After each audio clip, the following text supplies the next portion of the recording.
မေဟုတ်တော့ဖေ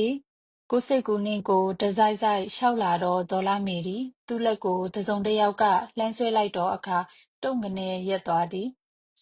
သူ့ကိုပြုံးရည်ရည်နဲ့ကြည့်နေတော့ခင်မွန်းတဲ့ဥအောင်မြတ်အားရောင်ကန်းကန်းနှင့်ပြန်ကြည့်မိသည်လမ်းလျှောက်ပြန်လာတာအမေကိုတွေ့ရလို့ရက်ဆောင်နေတာဘာတွေစဉ်းစားလာတာတော့ဒီလိုပါပဲဥအောင်မြတ်ကဒေါ်လာမေလက်ထဲမှဈေးချင်းတောင်းကိုလှမ်းယူသည်ဟာပဇွန်ကြားတွေဘာတွေနဲ့ပါလားဟုတ်တယ်အဖေကြိုက်တယ်မလားကြိုက်တော့ကြိုက်တာပေါ့ဒါပေမဲ့ဈေးကြီးမှာပေါ့အမေရဲ့အိုးတခါတလေပဲဟာဒေါ်လာမီကမျက်စောင်းလေးမတိမတာဝဲကပြောမိသည်ဥအောင်မြတ်ကဆွဲချင်းကိုဆွဲကရှောက်တော့သူကဘေးမရှင်ရှောက်ရင်အဖေကြိုက်တယ်လို့ကြက်သွန်နီအကွင်းကြီးတွေအုပ်ပြီးကြော်ပေးမယ်လေနောက်ပြီးကမွန်းကျင်ရွက်ချင်းရည်လေးချက်ပေးမယ်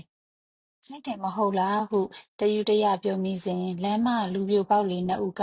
တချင်းတစ်ပုတ်ကိုအော်ဆိုလိုက်တော့ကြောင့်အတန်ငင်ရှက်သွားသည်ဘွားကြီးမင်းကအဖိုးကြီးငါကိုမောင်တွေဘာတွေခေါ်ပါအောင်နောက်ဆုံးတော့အဖိုးကြီးအဖွားကြီးနှစ်ယောက်တည်းတယောက်နဲ့တယောက်အဖော်လို့ရတော့တာပါပဲသားတွေကသူတို့အဖော်နဲ့သူတို့ဒီလိုပေါ့လေငါတို့ငယ်ငယ်တုန်းကလည်းကိုယ့်အဖော်ကိုရှားပြီးမိဘတွေကိုထားခဲ့ကြတာပဲမဟုတ်လားဒေါ်လာမေကကျက်သွန်ဦးနီကြီးများအကွင်လိုက်လျင်စဉ်းစားသည်အသက်ကြီးလာတော့တဦးနဲ့တဦးတန်ရောစင်ကပိုကြီးလာသည်အရင်ကလိုတနှာကျစ်ပရာချင်းနဲ့မဟုတ်တော့ပဲအေးမြတော်မြတ်တာကအလေးကဲလာသည်တင်းစရာကျောင်းစရာမြစ်တွေလည်းမရှိတော့ဘဝကပြင်းချောက်တဲ့ရောင်ရှိတော့လေအေးချမ်းဒီကတော့အမှန်ပင်